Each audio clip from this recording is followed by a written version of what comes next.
who killed her baby in a microwave oven. Purposely killed her 28-day-old daughter, Paris Talley, cooking her baby to death in a microwave. Some call China Arnold the microwave mom. But family members are now criticizing the court, saying she didn't get a fair trial. What you have is you have a defendant with no mental problems, and you have a defendant with no excuses. She means so much to me. Said something happened to my baby. We've become known for exposing crimes against children and the failings of CPS with regards to keeping them safe. But what about the cases where CPS hadn't been involved prior? Are there things family members could have done to prevent tragedies from happening? Today, we're presenting you with a horrific case with a very unlikely weapon of choice. Something I'm sure you too have in your own home. On August 30th, 2005, China Arnold and Talley arrived at Children's Medical Center at 7:15 in the morning with their 28-day-old infant, Paris Talley. The baby had a temperature of 95 degrees and had no pulse, respiration, or blood pressure when she arrived at the hospital. After trying to resuscitate Paris for about 15 minutes, emergency personnel pronounced her dead. Doctors were mystified and puzzled by the baby's injuries. The baby had burns, but they were not like scalding or liquid burns that you normally see. During the attempts to revive Paris, the parents were in the room. The father was upset and crying, and Arnold shouted that her baby was not burns, that her skin was just peeling off. Another unusual factor was that Paris was dressed in a clean nightgown. However, based on her injuries, the garment should have contained seepage and skin. When Arnold was asked at the hospital about what had happened, she said that she had arrived at home at 2 in the morning and had tried to feed Paris, but Paris would not drink. Paris felt warm to the touch, so Arnold placed her in a bassinet and put a fan on her. When Arnold got up in the morning, Paris was not acting right, so she brought the baby to the hospital after getting her other children ready for school, placing them on the bus and calling Talley. Both Arnold and Talley were taken to the police station from the hospital.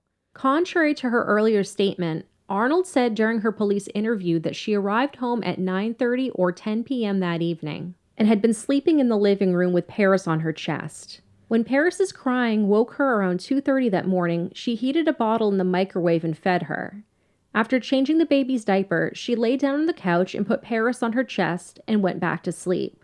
Arnold stated that when she woke up in the morning, Talley was on the couch beside her, and she did not know where Paris was, but thought Talley had put her in the bassinet, which was upstairs. Talley told the police that he arrived home between 3 and 4 that morning and laid down on a small couch. After sleeping for a bit, Talley moved to a large couch where Arnold was sleeping. When he woke up in the morning, he found the baby dead, face down, on a large couch in the corner. In the meantime, the police had received consent to search the apartment where Arnold and Talley had lived with baby Paris and Arnold's other 3 children.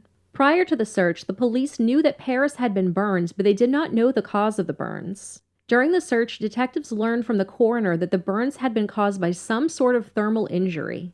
Nonetheless, the burns had not been caused by anything with which the police were familiar. The burns were clearly defined, and some areas the extent of the burn was severe. Others were spared entirely, however. For example, Paris's full back had not been burnt. As a result, when detectives went back to the scene of the search, they looked for a cookie tin, heating pad, or something that was rectangular that could have caused the burns on her body. The police saw the microwave oven on the counter, but did not suspect that it had been involved. The police did find a plastic tub upstairs with cloudy water that looked like sediment. This material was taken from the house. Otherwise, the search of the house was essentially negative. Police also talked to people in the neighborhood and learned that Talley's sister, Leonda, had watched Arnold's children the night before Paris had died. When approached regarding this information, Arnold acknowledged that she and Talley had gone out for a couple of hours, starting around 7 p.m. After arriving back home, Arnold stayed outside for a bit and then came into the house between 9:30 and 10. Arnold stated that Leonda was there when she came home. After coming home, Arnold fed Paris a bottle. She said Paris felt hot and so she laid her down. Arnold then repeated the story she had already given about waking up at 2:30 in the morning and later going to the hospital. By the time of Arnold's third interview on August 30th, 2005, the police knew that Arnold had been seen outside on her porch at 4 a.m. and that she had been arguing with Talley earlier in the evening and that a plastic tub of water had been found. At that point, Arnold said that she had bathed Paris at noon and had not emptied the water. Arnold first said that she and Talley had been arguing about her driving, but later admitted that they were arguing about Paris's paternity. Arnold also initially denied being on the porch at 4 in the morning, but eventually admitted it. Arnold said she was waiting for Talley to come home. Arnold then told the police that she was waiting because Talley had taken Paris with him earlier. When Arnold was asked why she had not said anything about that earlier, she stated that she loved Talley and was protecting him. She did not respond when police asked her about Talley having handed her a burned baby when he returned. Talley was allowed to leave the police station that day, and Arnold was arrested for child endangering because she was apparently the only one home at the time of the baby's injury. At that time, the coroner still had no idea how the baby's death had been caused, other than that it was due to an elevated temperature caused by thermal injuries.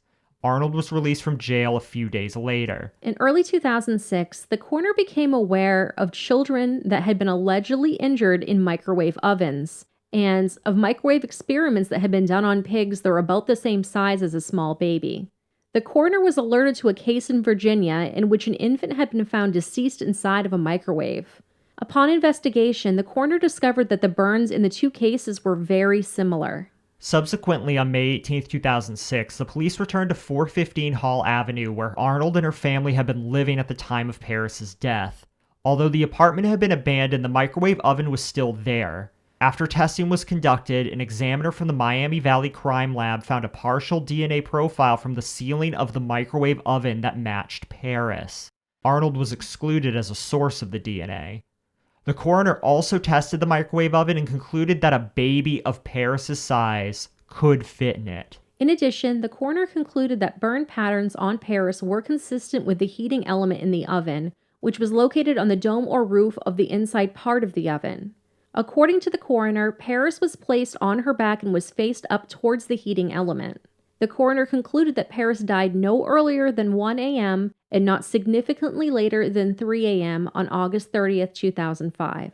On November 27, 2006, Arnold was arrested for the aggravated murder of Paris. She was then indicted in December 2006 for aggravated murder, together with a specification that she had purposefully caused the death of another who was under the age of 13 at the time of the offense, and was the principal offender in the commission of the offense. A jury trial was conducted during January and February of 2008, but the trial court granted a mistrial during the trial based on the surprise discovery of alleged exculpatory evidence.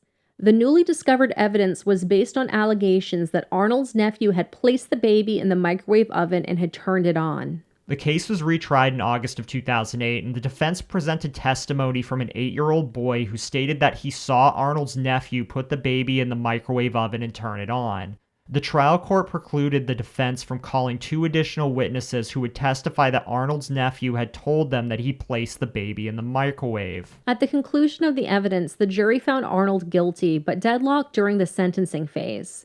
The trial court then sentenced Arnold to life in prison without the possibility of parole. In addition, the court denied Arnold's motion for a new trial. The court then reversed Arnold's conviction on November of 2010 based on prosecutorial misconduct and error in excluding the testimony of a witness. On remand, the case was tried for a third time in April and May of 2011. At trial, the state presented the following evidence. On the evening of August 29, 2005, Talley's sister Leonda offered to babysit Paris while Talley and Arnold went out. Talley and Arnold left at about 6:30 or 7 p.m., purchased a bottle of Bacardi 151, and went to a park where they sat and drank almost the entire bottle. While at the park, they argued about whether Paris was Talley's baby, because Talley had heard that Arnold had been cheating on him. After about 2 hours, they drove home. Arnold was intoxicated, driving erratically, and going way beyond the speed limit. When they arrived back home between 9 and 10 p.m., they got into a physical altercation in the parking lot, during which, according to Talley, Arnold bit his lip and he slapped her in the face. Witnesses described Arnold as very intoxicated and barely able to walk and talk. After the aforementioned altercation, Talley's sister Leonda took her children home and put them to bed.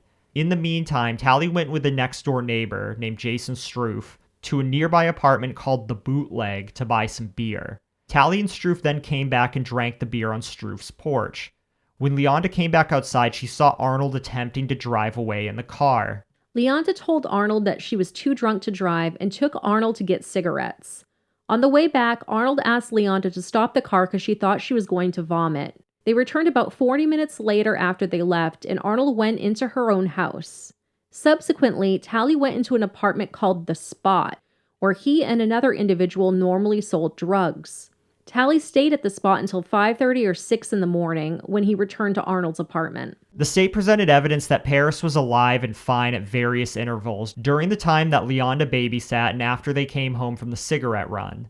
Both Leonda and a woman named Marcelina Perry testified that Leonda checked on Paris and China at approximately 11:45 that evening at Talley's request. According to Leonda and Perry, Arnold was asleep on the couch and the baby was in a car seat next to another couch.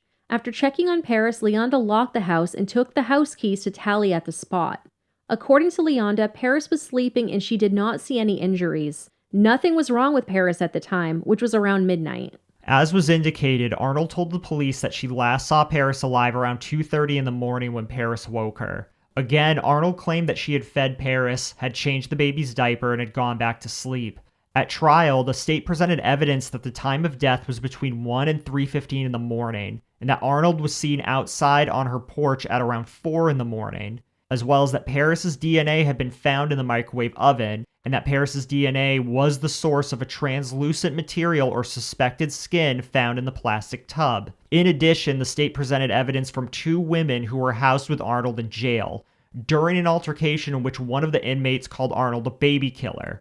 Arnold stated, quote, "I didn't mean to do it," end quote. The defense challenged the timelines presented and also presented evidence establishing that Talley was in fact Paris's father and that he was a jealous and violent individual. After hearing the evidence, the jury convicted Arnold on the aggravated murder charge. Following the trial, the court allowed the defense and state to offer testimony and exhibits regarding the alleged third-party guilt of Arnold's nephew. Subsequently, the jury unanimously recommended that Arnold be sentenced to life in prison without parole, where she still remains to this day. So, Arnold's nephew, you know they went and threatened him. They probably brought him to the spot and harassed him. Like, can you imagine taking your own nephew and being like, hey, you're going to admit to this because you're going to get off scot-free for it? Like, just how disgusting. And then roping some other 8-year-old into it as well. You had to say, oh yeah, I saw it too. Like, they should have been charged for that on top of it, both of them. Now, you might be thinking, killing a baby with a microwave has to be rare. This must be the only case where a mother would do this to a child. Well, you'd be surprised. And hopefully next week, we will be providing you with many more examples. And if you're watching this in March, you will see a link to this next episode at the end of this video. So please watch until the very end so you can see what we're talking about. It's absolutely unbelievable to think that parents are capable of this. If you appreciate this episode, please understand that it is very hard for us to get into the YouTube algorithm because we are considered borderline content and a non-authoritative news source. Even though I don't consider us journalists, just simply raising awareness of this type of crime is something YouTube does not like. So if you could hit the like button for me and share this video with someone who might like it, this would go a very long way to helping us fight against the YouTube algorithm. We also have a very wonderful group of people who are subscribed to us on Patreon. I will put their names up right now. I also want to say welcome to several new patrons: Momo, Christina, Becca, Kimberly, Lana, Karen, and Mr. Doctor. Thank you very much for this. It means the world to us. Also, very special shout out to Levi, Hollie, and Melissa, our highest tier Patreon supporters. There's our lovely pictures right now. There's Halls and Dolls, Hollie's mask store. If you want the best quality masks I have ever put on my face, masks make me break out. Hollie's does not. Go to Halls and Dolls. The link is down below. And if you're a glasses wearer like I am, they don't make you fog. You will not fog up.